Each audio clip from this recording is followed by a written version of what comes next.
أعوذ بالله من الشيطان الرجيم بسم الله الرحمن الرحيم الحمد لله نحمده ونستعينه ونستغفره ونؤمن به ونتوكل عليه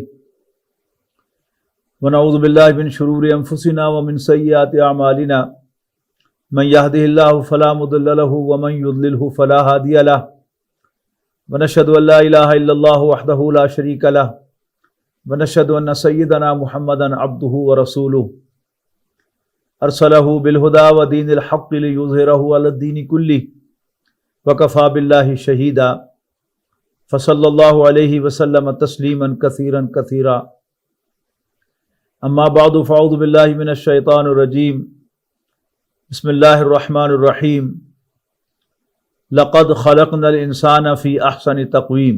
Dear brothers and sisters, if you remember, we started with Hidayah, what is guidance, and how Quran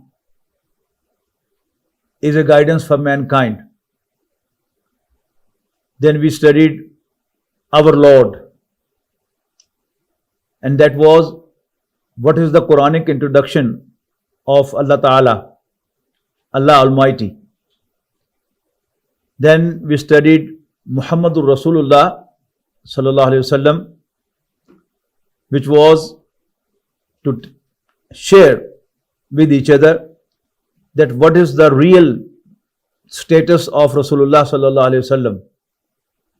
No doubt he is honest, truthful, rightful, righteous, best commander, best father, best husband. But what is his supreme status for the believers? That is, he is Allah's messenger. Then we studied Islam and secularism, and we tried to find out that how secularism has changed our mindset, and despite being believers, how we don't believe in the basics of our deen. Today we are going to discuss the real nature of man. Man is special. How? Why Allah Almighty sent His messengers among the human beings only, and why to human beings only the messengers were sent? For this purpose, we start with the comparison between different creatures of Almighty Allah.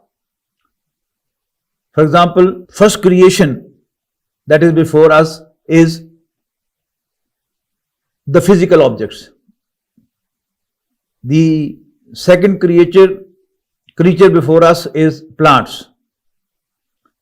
The third creature in front of us is animals. And then finally we have human beings.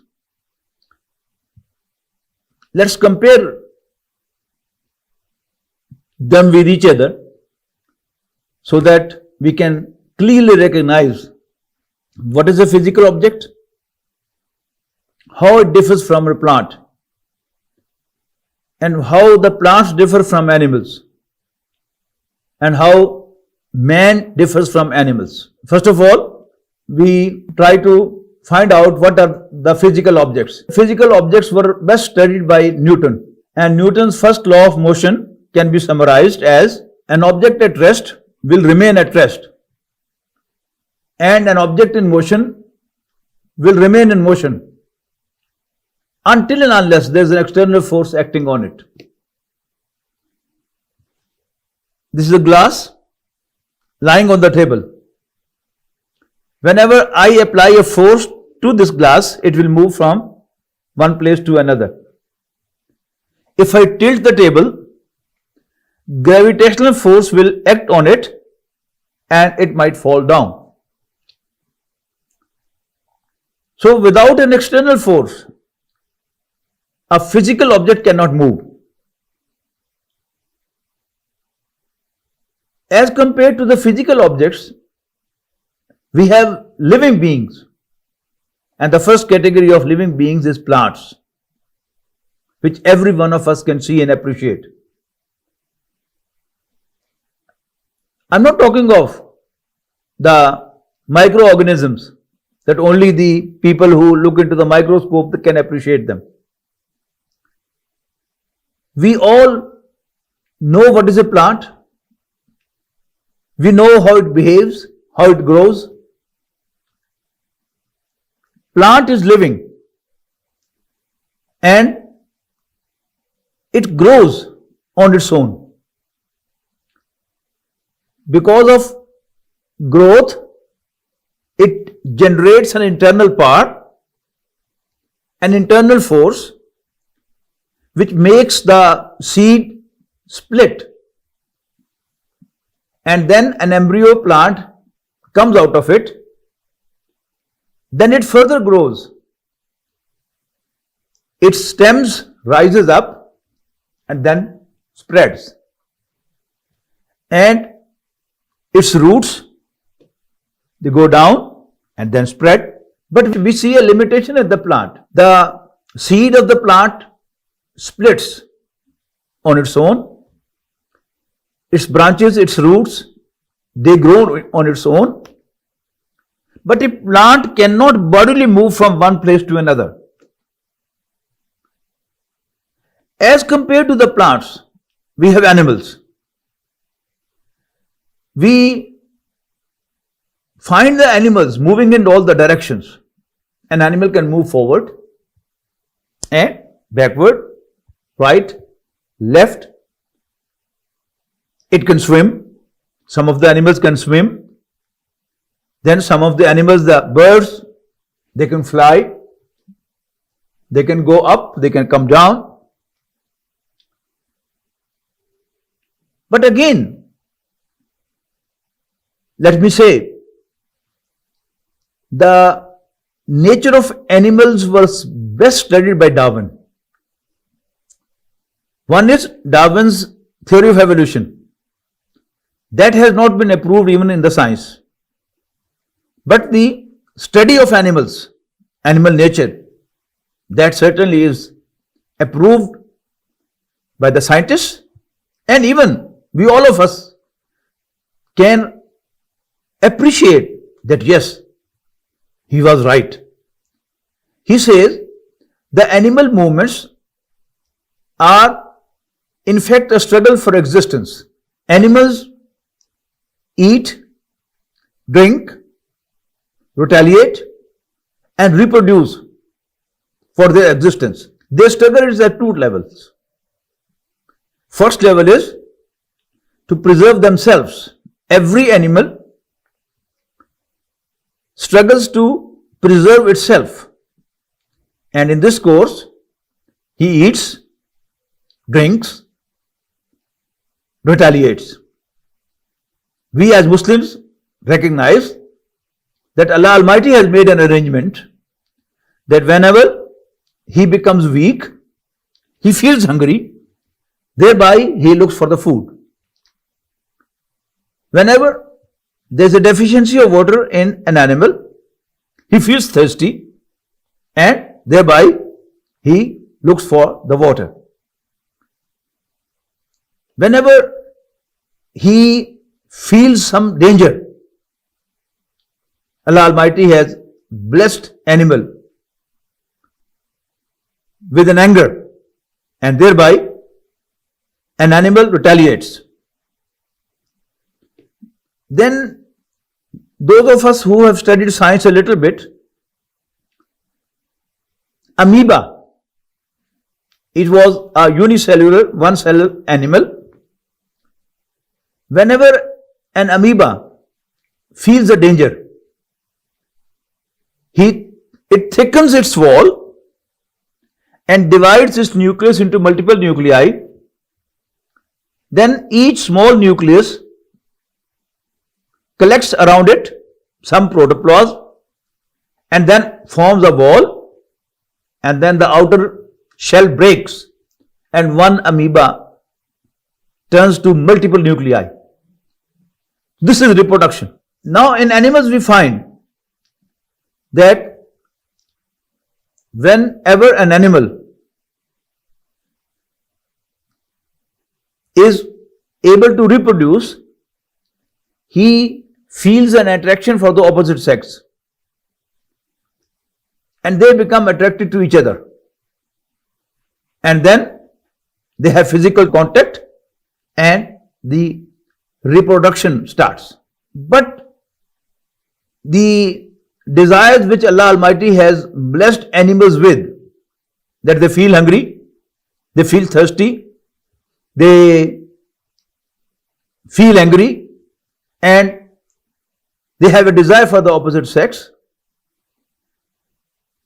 It's our observation, especially those of us who has the experience of keeping a pet or looking after a buffalo, a cow. It's a very strange experience. Those of us who have gone through that experience, that whenever an animal is hungry and you serve it its food, which has got two segments, one is very delicious and the other is quite dry. Animal wants to take the delicious part alone, but you don't want the animal to take it alone. So every time when the animal wants to eat, you give a slap to it, or you have a stick in your hand and those of you who have kept buffalo, they have a very good experience of this, what I am talking about. So the years experience cannot tell the buffalo that it shouldn't take the delicious one alone. Now we compare animals with man, and the comparison is man too is a complete animal. He has eyes, ears, stomach, liver, some kidneys or some other way to excrete, a heart, a brain, how small it may be. But our experience is that the animals don't have an internal control on their instincts, as I said, whereas man does have that control. No matter how hungry is a human being, and no matter how delicious food is in front of him or her, a human being will not take food without his own permission. If he is internally convinced to eat, he would certainly eat. But if he is not convinced to eat, he is not going to eat. He may die, but not eat, because his internal own decision is that he eats with his own decision, and he is not forced to eat. He is not forced to drink. He is not forced to retaliate. And he is not forced to have to express their other desires. Now, we look into the nature of man in a little bit more detail. Since we are studying this in pursuit of understanding of Quran, in the Quran, Allah Almighty has described the formation of man in 3 steps. For example, أعوذ بالله من الشيطان الرجيم وَإِذْ قَالَ رَبُّكَ لِلْمَلَائِكَةِ إِنِّي خَالِقٌ بَشَرًا مِنْ صَلْصَالٍ مِنْ حَمَإٍ مَسْنُونٍ. Allah Almighty says in the Quran, more than once this wording appears, that remember when your Lord said to the angels, Inni khaliqun basharan, I'm going to create a man. a human being. Min teen, from dust. Min turab, from clay. Min salsalim min hamay masnoon, a rotten clay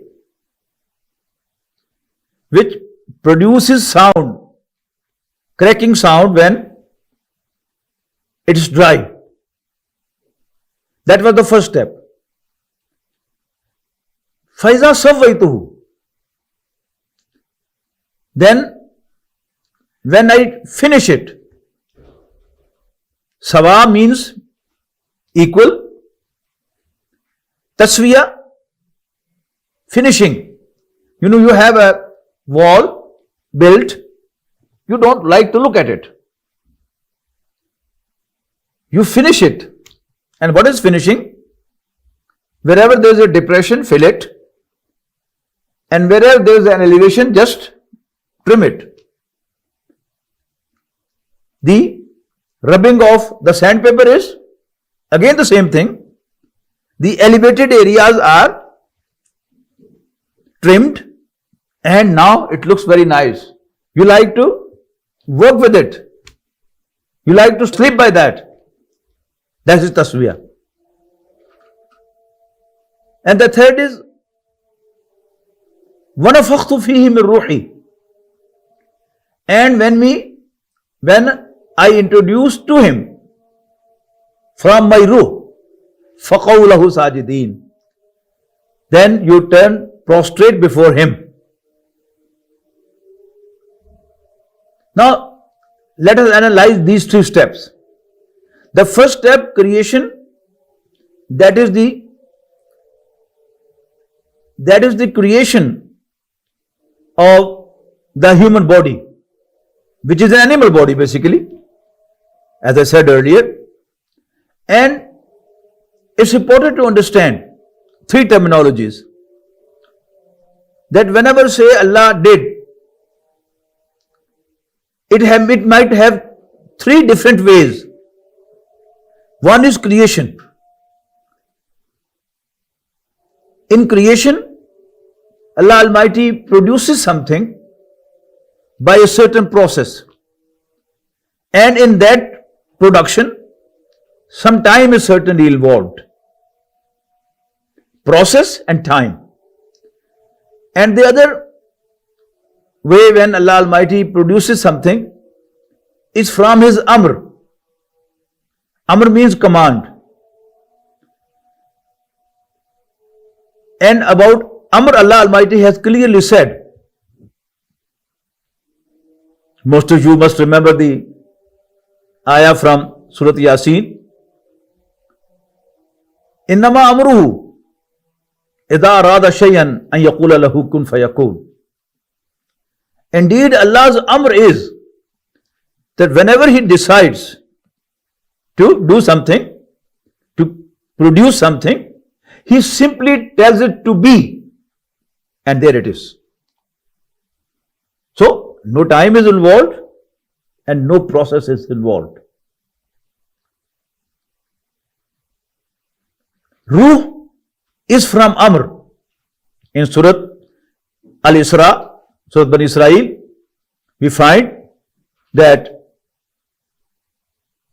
Yasalunaka anir ruh, O messenger, they asked you about ruh. Qul ruhum min amri rabbi. Say, ruh is from the amr of my Lord. Fama utitu min al-ilmi illa qalila. And you have hardly been given any knowledge about it. Now, it's important to understand, the body was created through the creative process, takhliq. So, this very obvious process that we know. How man is, the body of human beings created, we very well know. And the ruh, which has been introduced to that body by Allah subhanahu wa ta'ala, that we cannot understand, no matter what effort we do, we cannot understand it and understand the nature of ruh. and how it was introduced to man. Now we come to the main structure again, that Allah Almighty is telling that we created man from dust, from clay. Without going into the details, simply what is very obvious is, you analyze the clay, the dust, what it comprises of: nitrogen, carbon, phosphorus, and sodium, potassium, and many other elements. So it's very important that man is created from dust. I'm not going into the process that how it happened, but it must have a process. Then second is tasfiya. Tasfiya is finishing. So first Allah Almighty created the structure of man, human body, which was just an animal. Then a finishing was done. And according to a hadith, Allah Almighty created the body of human being, and it was kept for 40 days. And Satan was just going through it here and there and having full recognition of what man is. His weak points, his strong points, his inclinations, what he likes, what he doesn't like. And then, what was the effect of this tasfiya? By tasfiya, if I want to give you a closer understanding, that is, Allah Almighty installed a software in human beings. Now, what's the difference between hardware and software of computer? The hardware is visible, tangible, but the software is not visible, but its effect is certainly visible. Your hardware of the computer are LCD, laptop, desktop, notebook, and your mobile phone. All these are hardwares. But the LCD of the hardware will show you according to what the software installed in it is. So, a man looks like, physically, it looks like animals. There are many animals who walk on 2 feet, so does man. Like other animals, he has a heart, he has a liver, he has kidneys, he has spleen, he has a brain, he has eyes, he has tongue, he has salivary glands. And all these things are common. But what's the difference between man and animals? As I said, animal has instincts, so does have man. But the difference is, an animal cannot go against its instincts, but man has full ability to go against his instincts. He will eat when he decides to eat, and he will drink when he decides to drink. And we are not very much away from the month of Ramadan. We are all going to experience a bit longer days, and by the end of Ramadan, we'll have the warm weather too. We would feel thirsty and we would feel hungry too. But there are hardly among us who eat and drink during the fast. So this is man. An animal cannot do it, except with the rigorous training. You train animals, and then by the rigorous training, you can teach only one thing, what you are concentrating on. The rest will again remain the same. But normally, as I said, daily 2 times you mix the sweeter, the delicious part and the dry food for a buffalo. But years experience does not tell the buffalo that she has not to take the delicious part alone. Then the third part of the human formation is that Allah Almighty introduced ruh into it. Now we have another diagrammatic representation to understand that how they are together. In this diagram, you see animal body of man with an unconscious mind. An animal has a brain. Animal recognizes this is food, this is some drink, this is such and such thing, this is his master. An animal understands. But an animal is not self-conscious. What an animal is doing, animal doesn't know himself. Whereas Allah Almighty has blessed man with heart, within the breast, but different from the physical heart, but attached to it.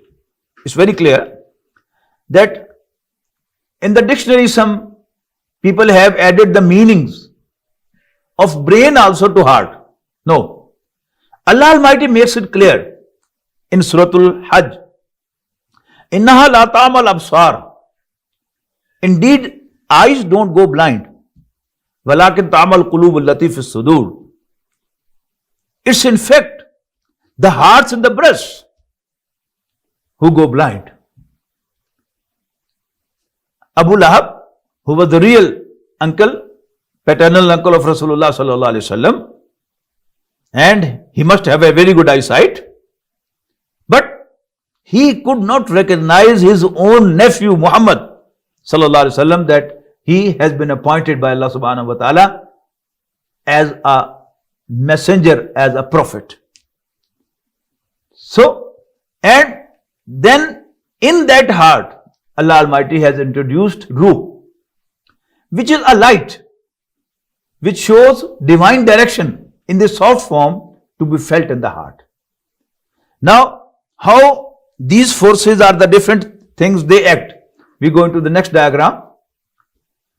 In the center we have the heart, whom I have named human being of man.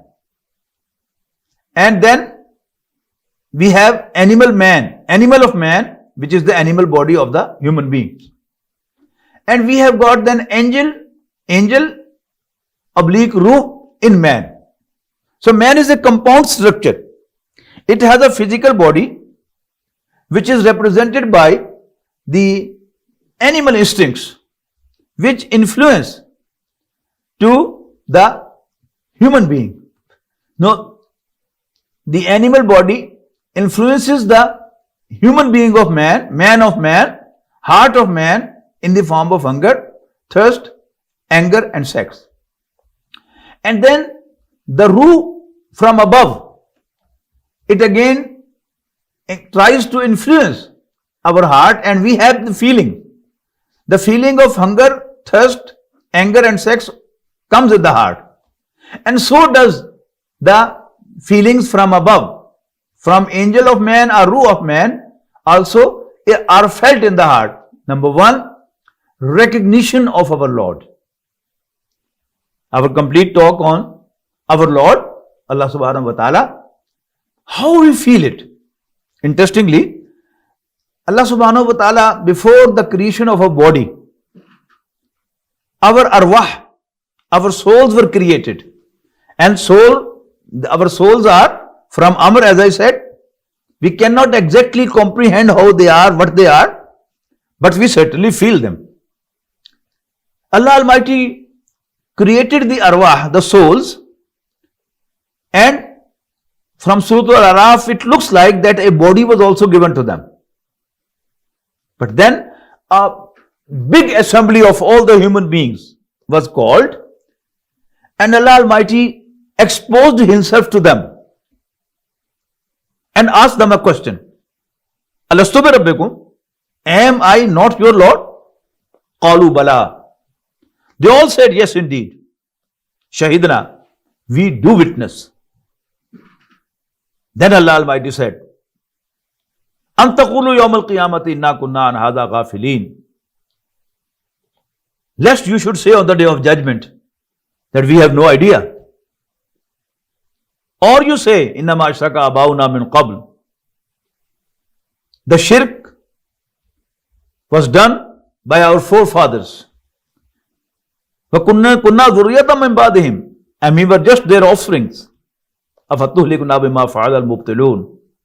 Would you punish us just because of what the wrongdoers did? We are not guilty.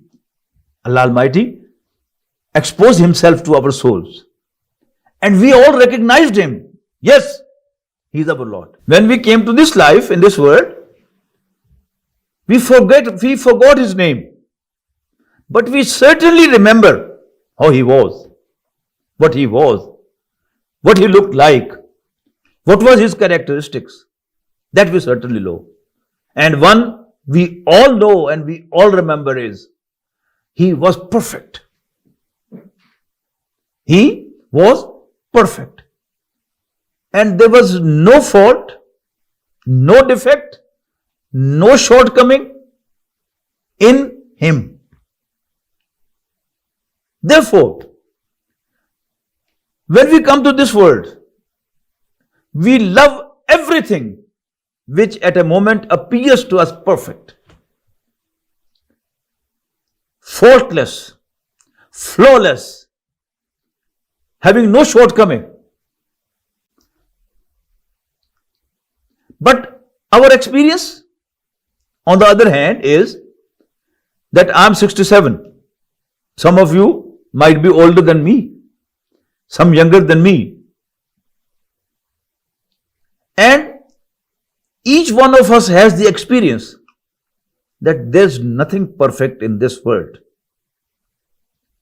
Whereas we have the love for the perfect one without any compromise. I go to the market, I go to the shopping center to purchase a small article of use. I look for a perfect one, an ideal one, because my ideal is only the ideal. My ideal, my object, my aim is only the one which is ideal in every respect. What I'm looking for?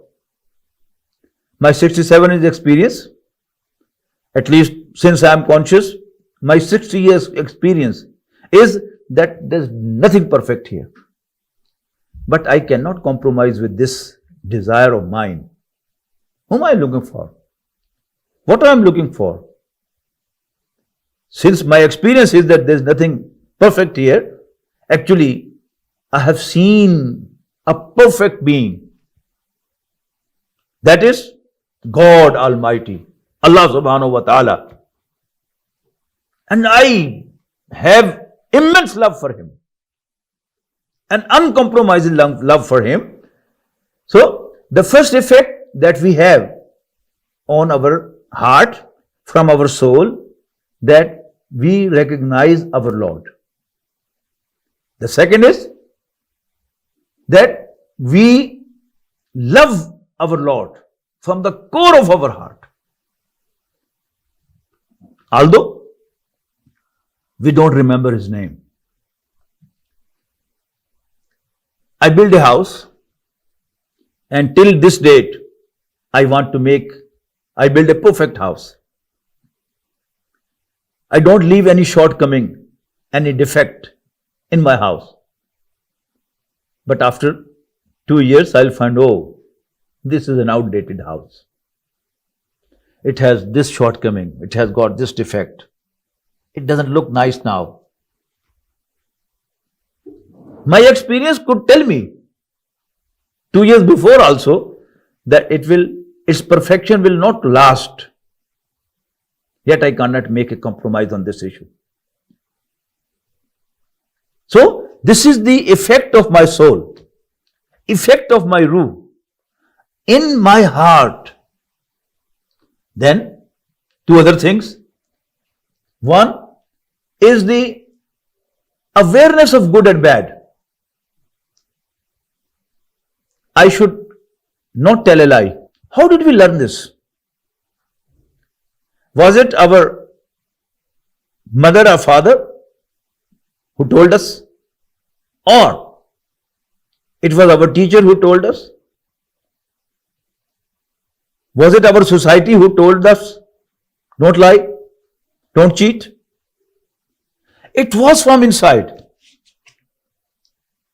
I, from the core of my heart, know, convinced that I shouldn't lie to anyone. I should not cheat anyone. Where does it come from? How did I learn this? Who taught me this? Even if someone living in a bad society, having no manners in practice, yet my conscience keeps on telling me, don't lie, don't cheat, act honestly, be truthful, be kind, don't usurp others' right. This is something written in my heart. I can read it from there. I can feel it from there. An interesting thing is that there are again two steps. One is my heart feels this is right and that is wrong. At the same time, he has an inclination towards the right. He is inclined towards the right. And he has aversion from the wrong. And an interesting thing to note is that even if we deny our conscience, even if we deny the guidance from Ruh, and we cheat someone, we lie to someone, we usurp others' share, even then for a long time, our conscience is biting us again and again and again. What hell you have done? Why you have cheated? Why you have lied? Why you have wronged to someone? Why you have usurped someone else's right? This is our daily experience. So this is actually the effect of Ruh. You must know Shaykh Rumi, Jalaluddin Rumi. He has a beautiful poetry, Masnavi Maulana Rum. He starts with that khushk taro, khushk chobo, khushk pos. It's in Persian. I'll translate for you. That when I look into my body, it's 100% material. A wire and chob, then a wedge, and then something to store the air. It's in every musical instrument. In harmonium, you have all these things, but arranged in a different way. In star, guitar, in all of them, you have this. Khushk taro, khushk chobo, khushk post. When we look into myself, I dissect it, I watch it, see it. It's 100% material. Yet az kujami ayadi awaaz dost, where the voice of my friend, that is God Almighty, is coming from. It is from Ruh. No? This is Ruh, which is affecting your heart in four ways. Recognition of Allah, then love for Allah, recognition of good and bad, and inclination to good and aversion from bad, from evil. This is from inside.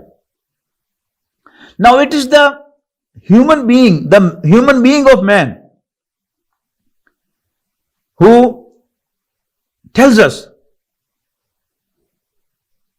to decide. The deciding person is the heart of the man. He has simultaneously two pulls.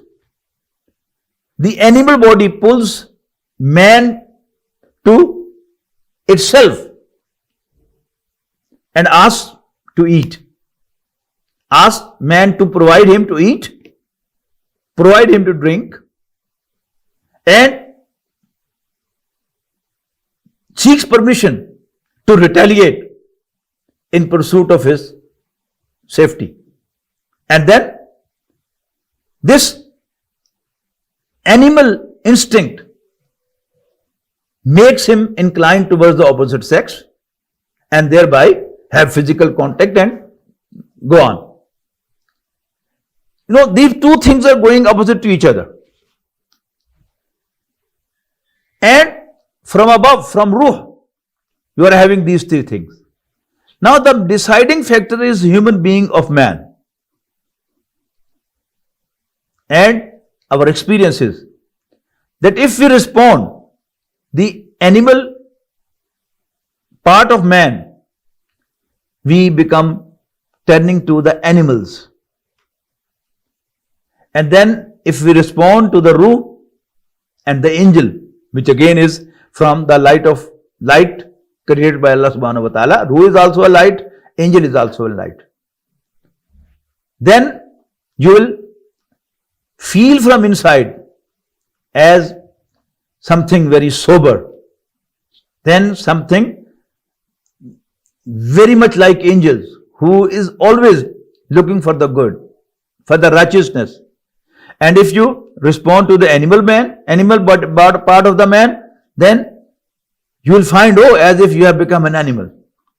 The Holy Quran has described one part of it, that 3-4 times in the Quran it has been said that lahum qulubun la yaqiluna biha, or in Surah Al-Araf the wording is lahum qulubun la yafqahuna biha. They have hearts, but they don't understand with them. Walahum ayunun la yubsiruna biha, but they have eyes, but they don't see with them. These eyes again are the eyes of the heart. Walahum adanun, and they have ears, but they don't hear with them. Ulaika kal an'am, they are just like animals. They are just like cattle. Balhum adal, even more astray, even worse than animals. Now, vice versa, if someone is giving importance to the Ruh of man, if some human being is giving importance to the Ruh of man, or the angel aspect of man, again and again and again and again, and expressing this would turn more or less an angel, or the Ruh, or the light. So, the nature of man, if I sum up all this, that Allah Almighty selected man to guide. Sun was created by Allah, moon was created by Allah, and all the planets and stars were created by Allah, trees were created by Allah, mountains were created by Allah, dust was created by Allah, and all the elements, phosphorus, carbon, nitrogen, oxygen, sodium, potassium, each and everything was created by Allah and directed by Allah. How? Man was also directed, and everything was also directed, and so were animals. Created by Allah, directed by Allah. But the direction given to all others other than man, other than human being, was in the form of programming. The computer itself is nothing. It appears to us doing a lot of things. But have you ever thought that computer itself doesn't do anything? It is his programmer who programs the computer by software, and so the computer follows the commands of his programmer as programmed. So Allah Almighty directed each and every element, each and every particle of dust, even the electrons, the protons, positrons and all that. Allah created them and He directed them through programming. Allah programmed everything. And so, according to His programming, sun is moving and acting. Moon is moving and acting. All the planets, stars are moving and acting as per Allah's programming. And come to the earth. All the particles, all the plants, and all the animals, and even the physical body of the human beings. Allah Almighty created each and everything and programmed. My stomach acts as programmed by Allah. My liver acts as programmed by Allah. My kidneys, they act as programmed by Allah. My heart pumps the blood as programmed by Allah. My lungs, they do as assigned by Allah. So each and everything, all my glands, all my endocrines, they act as programmed. But as person, as a personified being, Allah Almighty has given me an authority to believe Him or not to. He has allowed me to pursue the righteousness or pursue the wrong direction. Allah Almighty describes in Suratul Insan, or the other name of the surah is Suratul Dahr. A'udhu billahi minash shaitanir rajeem. Hal ata alal insani hinun min ad-dahr lam yakun shay'an madhkura. Has not there been a time on man when he was not something even to be mentioned? Inna khalaqna al-insana min nutfatin amshajin. We created, keep in mind its creation. We created man from the combination of drops. A drop from a man and a drop from woman. Min nutfatin amshajin nabtalihi, in order to test him. Faja'allahu samiyyan basira.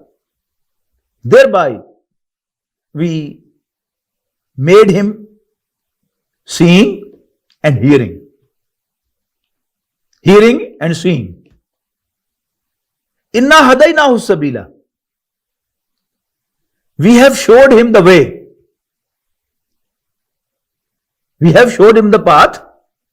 Imma shakiran wa imma kafura. But he has been given authority either to become grateful or to become thankless. So this is the authority given to man. Animals have not been given this authority. You take care of an animal and he has the inbuilt quality to be grateful to you.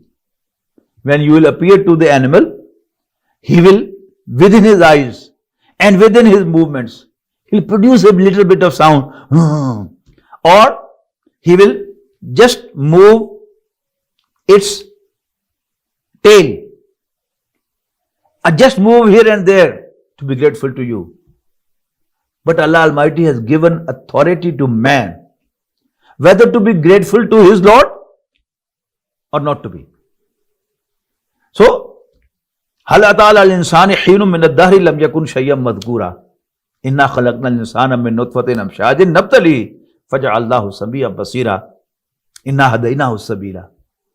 So as I said, that Allah Almighty has directed each and every particle, even the neutron, protons and electrons, and they move according to it, but they have been programmed for that. Even the unconscious body, the autonomous system of man also is programmed. But the conscious part of man, voluntary movements of man, Allah Almighty has made man free to go this way or that way, to pursue the righteousness or go to the wrong way, even to recognize Allah or not to be grateful to Him or not to. So this is human being. Until we recognize this nature of human being, we cannot understand Quran, believe me. I'm saying this from the core of my heart, that some of us think that we should not go to the philosophical discussions. We should be simple. No matter how simple are you. But you are studying in school, college and university. If you don't go to the college, don't go to the university, don't go to the school. You are a simple man.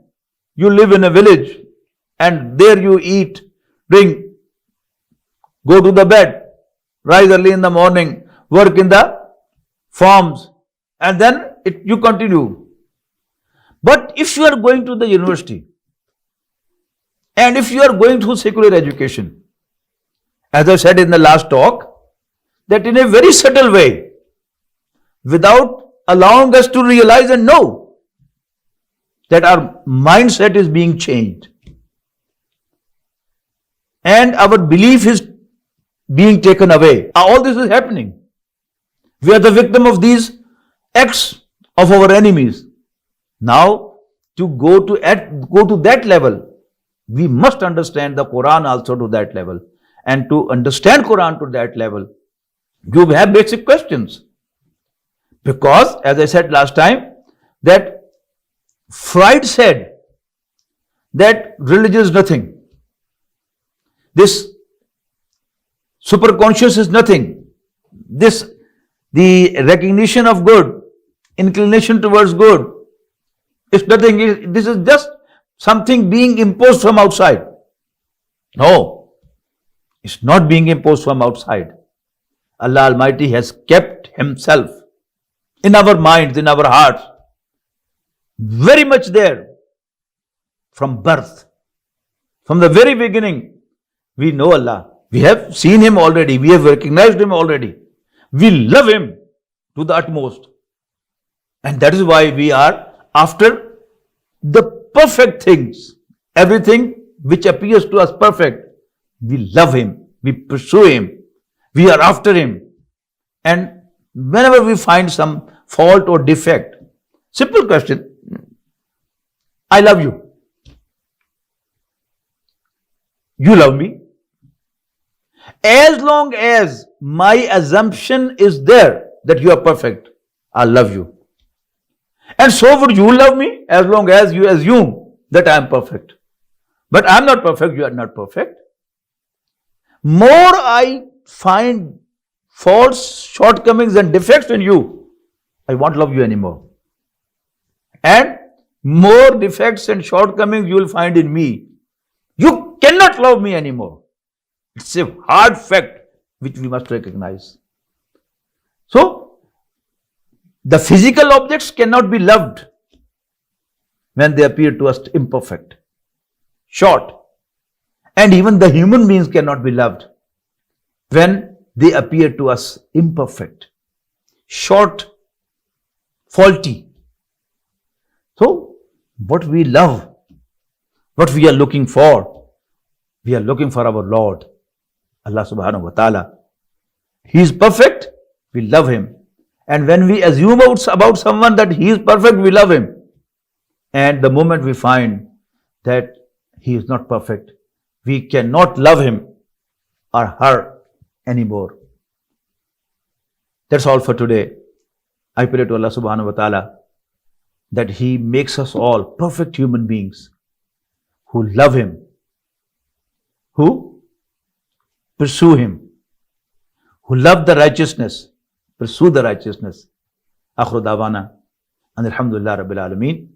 Assalamu alaikum wa rahmatullahi wa barakatuh.